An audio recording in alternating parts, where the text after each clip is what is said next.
Good evening, everyone. On behalf of Open Mind Psychiatry Counseling and Neuroscience Center, I would like to wish you all a happy World Mental Health Day. Today, I would like to discuss about one of the challenging and controversial topics most of my clients ask me during my consultations. This is about recovery in mental illness. Having any form of mental health condition can be very challenging, and it can be very confusing for a lot of clients. They ask me, whether I'll be able to really recover from my mental health condition. So, when someone is cured from an illness, it means it has gone forever. Some illnesses cannot be completely cured, and we wouldn't use the term cure at all when it comes to any mental health condition. We would rather use the term recovery with the use of various approaches combined together. Fortunately, people can recover from the condition and live long and healthy lives.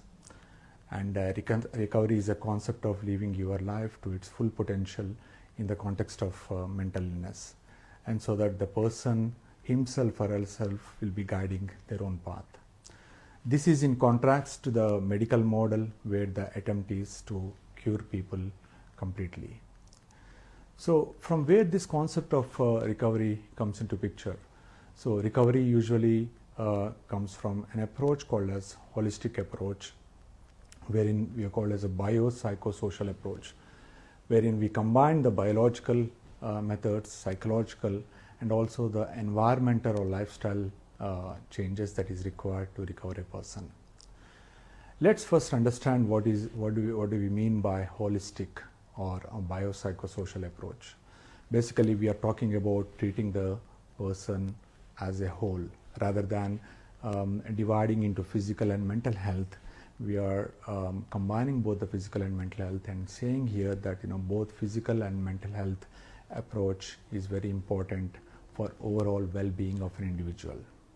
Rather than just treating a person with use of medications for any form of mental health condition, it is always very important to talk about the psychological approaches and also about the lifestyle changes that are very much required to recover from that particular condition. So, lifestyle changes, it could be changes in the environment, it could be changes in the relationships, or the more supportive relationships for that person, or understanding of the condition itself by the family members or somebody who lives close to this particular individual. This is what is called as a lifestyle change. Of course, needless to say about the impact of the exercise or the physical activities as a lifestyle change. So, this is a holistic approach wherein the person is treated in all the different angles. It could be medications, psychological approaches, and also lifestyle changes. Now, when we talk about these various, and what are the various options we have from the treatment modalities. Okay. As a consultant psychiatrist working at Open Mind Center, after initial consultation, I discuss about the various options of the treatments available for that particular condition the person has been going through.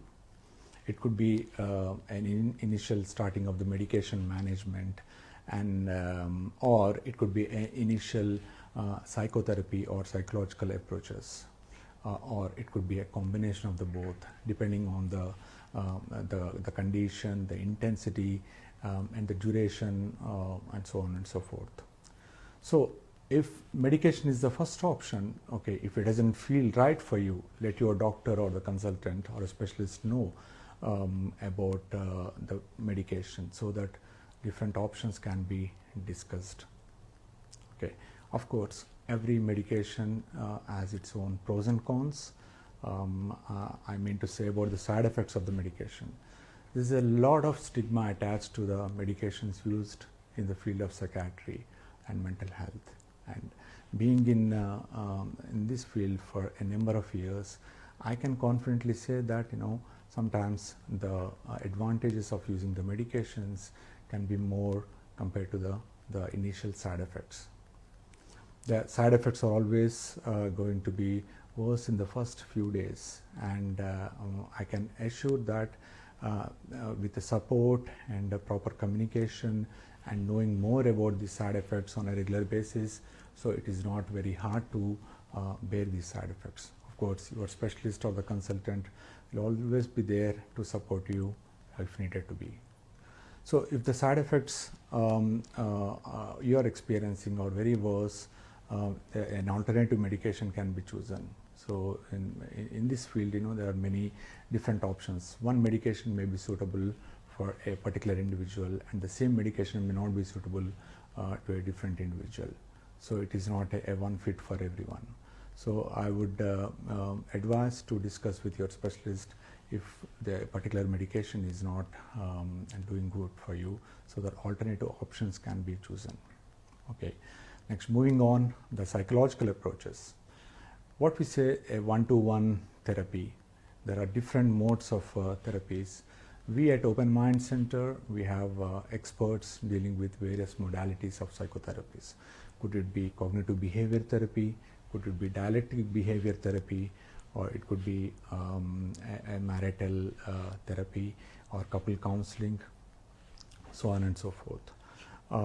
So if you are keen to see a psychologist or psychotherapist for the therapy purposes, let your specialist know about this from the beginning, so that this option can be chosen compared to the medication option. So there are other options of the therapies also, which you might have heard through the literature, called as support groups or group therapy. So support groups and group therapy can be a significant resource for the people to share their thoughts, their views and their experiences about the therapy with other clients who are going through similar difficulties in their lives. So this is about the psychological approach, wherein the past experiences or anything which has been resurfacing to this individual on a regular basis, complicating the condition, can be discussed further, and the solutions can be brought in through the help of your therapist. Okay. And the third one is nutrition. What you eat can definitely influence your mental health. There are many tests, which can prove to be very helpful to rule out the deficiencies of particular element in the body or particular enzyme in the body, and the right medication can be very helpful. And this itself can avoid certain use of the medications for psychiatry. For example, if you have replaced a particular vitamin, a particular enzyme required, and the symptoms which you have been going through may go away without the use of a psychiatric medication. So I would advise you to see a nutritionist or a dietitian to cover this aspect, so that this can be discussed further. Fourth one is about exercise. So get active. If you are not in a good health, or the idea of the gym completely overwhelming you, start by going for short walks. Okay, and we have enough research to prove that regular exercise can maintain the neurochemical balance in the brain, the frontal part of the brain. So having a regular regime of exercise over a period of time, it will definitely help you to recover from the condition. So it is like when you stop using the medications for this condition, for any condition, so the exercise, maintaining the exercise can help you to maintain the chemical balance in the brain. So it is like preparing yourself for the recovery right from the beginning. Okay. Then there are other options. There are other things like meditation, maintaining the physical health, like seeing a physician if it comes to any physical health condition. Like we know that people going through various hormonal imbalances carry a very high risk of developing depression or anxiety and similar conditions. So seeing your physician on a regular basis and ruling out the physical health conditions leading to mental health issues is very important. Okay. Environment plays a huge role in maintaining the mental health symptoms or the condition of an individual.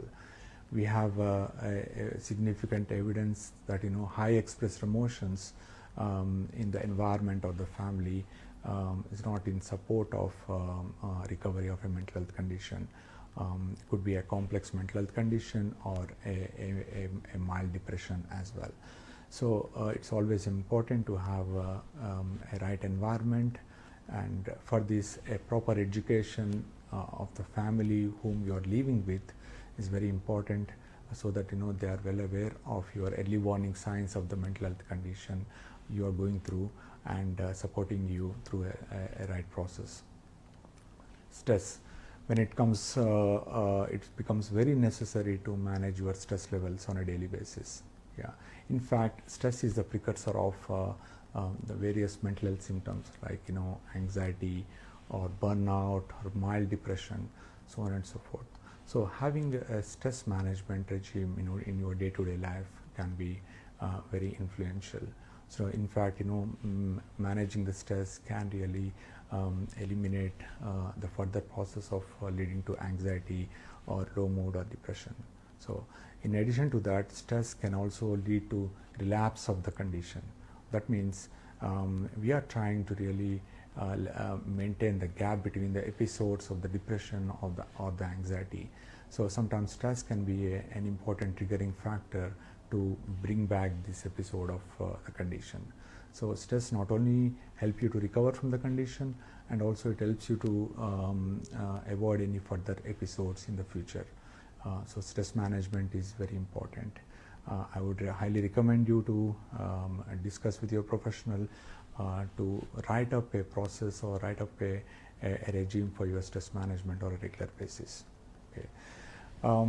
Take advantage of any positive experiences that you have been having in your day-to-day life with your family, with your friends, and maintaining the social contacts with your friends or family is very important. That will avoid any risk factors to develop depression or similar conditions. Okay. With all this, I feel that there is a very big hope for recovery from mental illness. There may not be a cure, but definitely by practicing all these above techniques or forms of treatments, you can help yourself to alleviate the suffering and possibly recover from the condition you're going through. The crux here is to avoid the subsequent episode of the condition or increase the duration between two different episodes of the condition. So this can be possible with a combination of the things. I regularly educate my clients that it's never been a lifelong treatment of medications used for in the field of psychiatry. That concept is really attacked in the stigmatic areas of this field of the mental health. And I would like to advocate, and I would like to empower my clients that it's never been a lifelong treatment for the condition. With the use of the combination of the approaches, always it is possible to come out of the medication with the right guidance and the right approach. So I would like to advise you to discuss with your specialist about this further. Okay. Yeah. Of course, there are always exceptions to these concepts depending on the nature of the condition and the intensity of the condition. So last but not least, I would like to wish you all once again a happy mental health day.